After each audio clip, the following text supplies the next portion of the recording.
John, one of the primary things that was involved in my decision making to come and talk with you is that I heard over and over again that you are just like a master of social media. And in essence, that is your primary, if not only, marketing. Let's start there. Mm-hmm. Do you do any other types of marketing? We do charity or silent auctions and sometimes some yearbook ads. Yeah. But mostly we are counting on word of mouth and social media platforms. Okay, so why don't we talk about social media Mm-hmm. And how you have, you've been doing this now 7 years. Mm-hmm. So how this has evolved and what are the things that you're using? What's successful? What have you found not to be successful? I would say, I first started in 2007 when it was called The Facebook. Mm-hmm. And we photographed someone and posted her on The Facebook, and she tagged me, or I tagged our business and tagged her name, and all of a sudden these friend requests started coming in. And this is back when people were laughing, like, dude, what are you on Facebook for? It's for kids, you know? Mm-hmm. But I saw the marketing potential there because I had all these friend requests and these comments about how amazing she looked and you look so great and a lot of positive reinforcement. And I thought, wow, this is viral. This could go viral. This is viral marketing. This is social media marketing. So fast forward to today, I'm using my primary social media platforms are Facebook, Instagram, Twitter, and believe it or not, Pinterest. And of course, our website is, I consider it a social media platform because I want people going there also. So break that down for me a little bit in terms of each one of those. How do you use it? When do you use it? Each one, each one is kind of like a television channel to me, if that makes sense. Something different for each one. And as soon as I'm sitting here telling you this, it could change tonight. How it's, we've watched Facebook go up and then gradually dissipate among our target market clients' ages. And then their parents and grandparents are on there now. So everything that I talk about or post or show off on social media is geared towards the people that I want to see it. For example, I may post an image on Instagram that is not going to be as beneficial to post on Facebook because the people on Instagram are, a lot of our high school seniors and younger, whereas the people on Facebook now are parents and grandparents. Well, why don't you break that down? Yes. Break down the different media. Okay. And kind of categorize it and how you... Probably the biggest for me still is, or originally was Facebook. Facebook now, a lot of articles that I read also keep up with a lot of social media blogs just to stay in check with what I'm doing.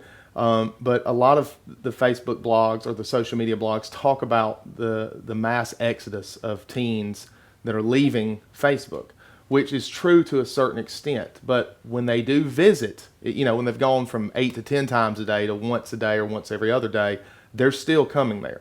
They're posting large amounts of images, galleries, senior trips, graduation parties, trips, anything. They're posting large amounts at one time versus checking in constantly. Okay.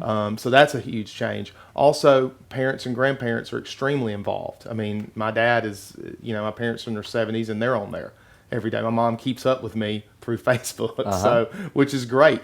So I gear a lot of my marketing and images to parents and grandparents through Facebook, through our business page and our personal page, because there is no, I am my brand. And what that means is that there's no separate world between my John Powell personal page and my business page, because a business person could be on my personal page. And I have to remember that on every single thing that I post. Now, about 2010, when Instagram came out, I saw it as a great opportunity to post behind the scenes work. So pullbacks, things like that on our senior sessions that look really cool. So you can see kind of behind the scenes. And then, of course, Instagram just took off. And here we are at the end of 2014, and Instagram has now dissipated to one post a day, kind of an understood rule among our teenage and our senior population, and they are all over Snapchat.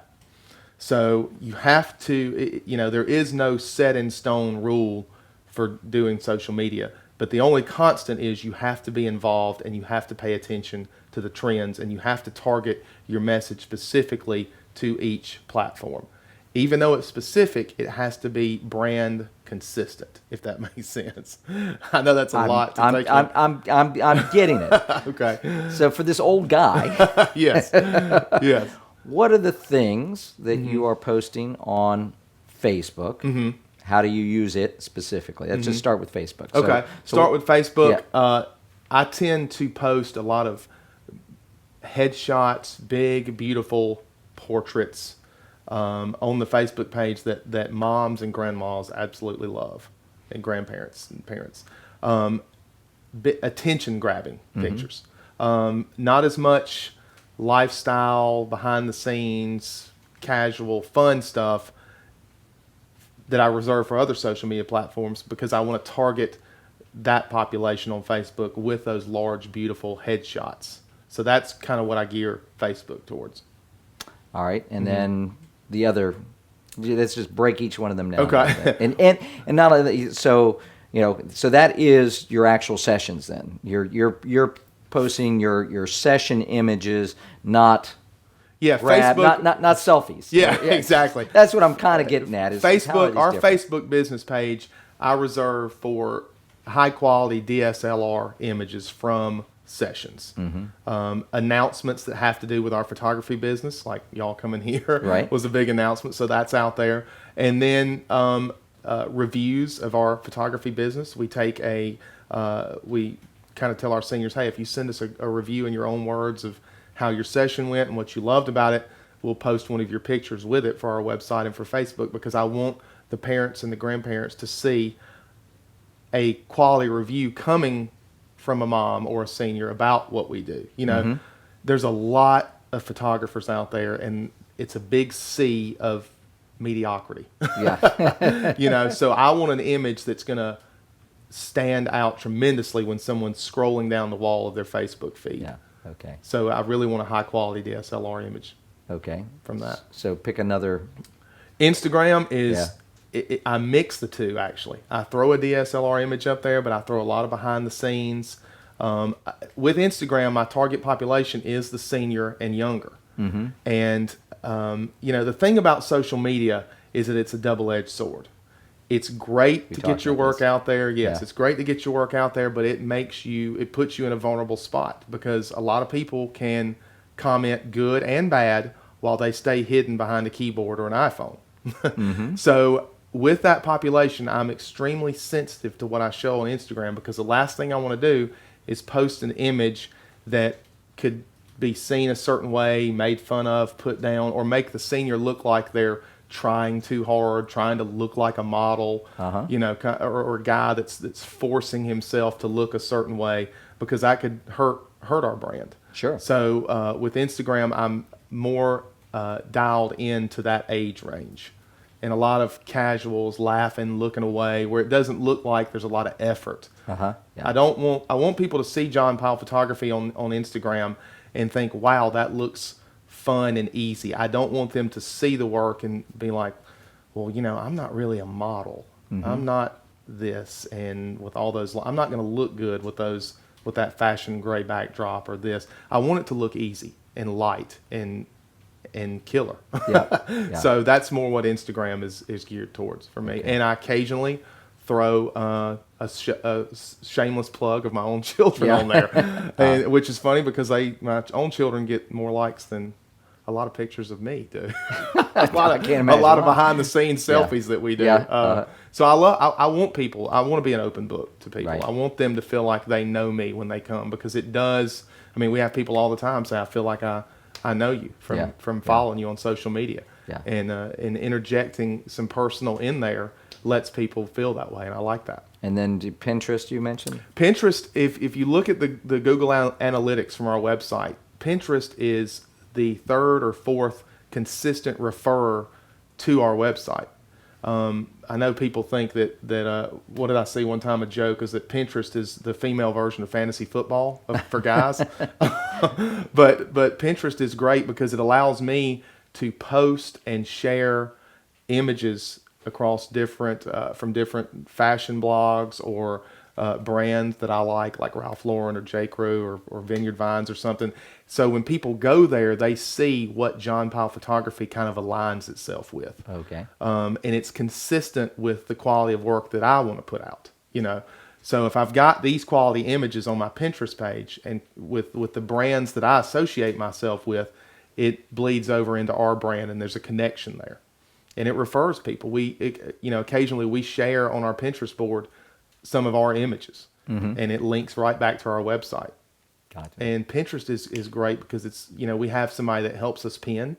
She's in college, and I always kid her. I'm like, you don't have anything to do. You're in college. You just sit around and pin. So, but she's sitting in between class, or they always have their cell phones, and she pins some amazing looks and has grown our Pinterest page to 11,000 followers. And that's a lot of potential clients that get fed to my website. We've had people come to us before that said, I found you on Pinterest, and drive 2 or 3 hours away. So it's not just a collection of recipes and my dream wedding Pinterest board. It's a viable business option for a social media platform. Well, and that's an interesting concept, is you've got somebody else doing that for you. Yes. What are you doing for that person, if anything? Yeah, she actually was one of our senior project students. Okay. And we did her senior picture. She's one of our senior project students, and she just told me, "Hey, I'm going to be pinning all the time anyway. You've already got a kind of a following. I'll just pin for you." So I'm like, "Great," and we trade out some images for her sometimes. So that's awesome. That's good. awesome. And did you say there's a fourth social media? Yes, platform? Twitter. Twitter. Oh, of course. Twitter Yes, is yeah. Twitter started out being the way that our clients texted each other, but got to show everybody what they're texting. Yeah, it's very interesting. Yeah. A lot of people see Twitter as just quick, viable news sources. This 3 people injured here, and the next line is the Patriots did this, and it's a news feed. But for our clients, it's a way to instantly share what they're feeling, what they think, what they're aligning with, or who they're communicating with, so that everybody can see it. Mm-hmm. And it's also, there's a whole Twitter language that goes with it, with subtweeting, and it's a lot. Twitter's a lot to handle. So, how much time do you actually? This is your marketing. Yes. So marketing takes time. You've got to set aside and schedule time for this. How much time do you spend? And you were mentioning to me at dinner the other night that actually you've got some reasons for backing up a little bit. Yes. And so how much time do you spend? The answer to that question is not enough and too much. Yeah. It's changed, especially this year, because when you're growing your business, you want to be out there across all platforms at all times. And I started to figure out, what if people do get sick of seeing me constantly? Is my stock going to come down a little bit? Is it too much exposure? Because you don't want to overexpose. So I've been pulling back this year, and I feel like that my stock and my brand has actually gone up a little bit, because I'm not as approachable, if that's the right word. I'm not as easy to talk to and communicate with. I'm not a guaranteed there anymore. So when I do make a presence, and in my previous career, I was in pharmaceutical sales. And one of the things that I learned is that in the industry, they wanted you in front of the doctor's face as many times as you could. So what did they do? They hired more people. They wanted, person A to go in on Monday, person B to go in on Tuesday, person C to go in on Wednesday. Well, what happens? The doctor pulls back. He's got too many people coming. So the value of you coming by that office began to dissipate, because he knows, well, somebody else is coming tomorrow and somebody else the next day, and then you'll be back again. So the importance drops. So I wanted to bring that over into my social media marketing plan this year and pull back so that my importance would not drop. How important is the timing of Yes. your post? And is it different for different media, or is that sort of a uniform thing? When you mention the time, I think about Instagram. People, if you were to watch a chart of the likes that I receive, or the time that our clients or the people that we market to are online, it's consistent with their day. The first thing they do is they wake up and they check their social media, specifically Instagram. So you can see a number. If I post an image in the morning, you can see the likes start to peak between 6:30 and 7:30. And then there's a drop off, because they're driving to school, they're going to their first class, and they're in school, and then at lunch that starts to peak again. I get likes start coming back in because they're at lunch. They check it before lunch, during lunch, at the end of lunch, and then you can literally look at it and say, well, they're out of school now because there's likes coming in at 3:30, depending on the school, and then it dies down until what I call the prime time. And marketers have caught on to this, and commercials and TV and advertising have caught on to this. People are watching TV shows with their phones now. They're watching Walking Dead, Gossip Girls, things like that on TV with their phones because they want to follow the hashtags and they want to tweet about it. So when commercials come on TV, people's heads go down into their phones. And you can literally talk to our seniors or watch the effects of my post at 7:57 or 8:03 at the top of the hours when these TV shows either about to start or the first commercial break, and the mass flux of likes that take place because that's when they're checking. It's very interesting. Yeah. So, it's a good idea for Instagram to either post a shot early in the morning, so it's kind of the first thing they see. It's great at lunch because everybody's together with their phones and they're going, wow, look, posted that, look at that, did you see that? And then at night is what I call prime time for social media. And it's tough because guess what I'm supposed to be doing at night or need to be doing? Sure. I need to be closing my business down and spending time with my family. So, obviously you're going to have to set some time aside at night, even if it's a couple of nights a week, 15 minutes, just to see what's going on social media, because being in business for yourself is not 8 to 5. It's not 9 to 5. It's not Monday through Fridays. Yeah. And social media never closes. So yeah. You mentioned the double-edged sword, and that's where you can get negative feedback. Yes. What do you do about negative? I mean, do you just delete? Do you or is it out there? Or well, what it's, do you do? You can hide behind a keyboard and talk about anything or anybody. And that's where we're in. Used to growing up, somebody ran their mouth, you met them outside the gym after school. Yeah. You can't do that anymore. We've dealt with that a lot in this town in Columbus. And I know other photographers do also, but there's fake profiles. We can photograph somebody that looks great and feels great, and perhaps it's an ex-boyfriend or an ex-girlfriend of somebody we photographed, and they're 17 years old, so they lash out, and they may put somebody down or put us down because social media gives you that forum to be negative. And negativity draws people the way you drive by and see a car wreck. Unfortunately, I mean, you don't go speeding by it, you slow down because you want to look at it, and it gets attention. And social media has become a platform for people that express negativity to have a crowd listen to them, whereas before that option was not available. For us, if you engage, you lose. If you engage, you lose. Now, if someone goes out there and purposely slanders me, which is different from opinion. If somebody says, well, we hate you and we hate your work, and that goes out, But if someone accuses me of something or our business of something or slanders me, then we would probably go legally, through a route to handle it correctly.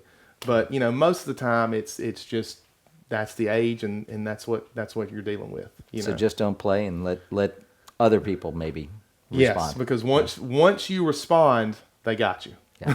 Yep. And that's what they want. Yeah. And the interesting thing about Twitter is if someone were to come at me or say something and I respond, instantly everybody sees that person and flocks to them. So it's a great way for somebody who's unknown, and you'll see this a lot, especially with celebrities or somebody on Instagram, make a comment just so the people following that person or that celebrity or whomever make a comment just so other people will see that person and draw more fans to them. So it's the haters can get creative too. Yeah, got it. This is all great information. Yes, thank you. Thank you, John. Appreciate it.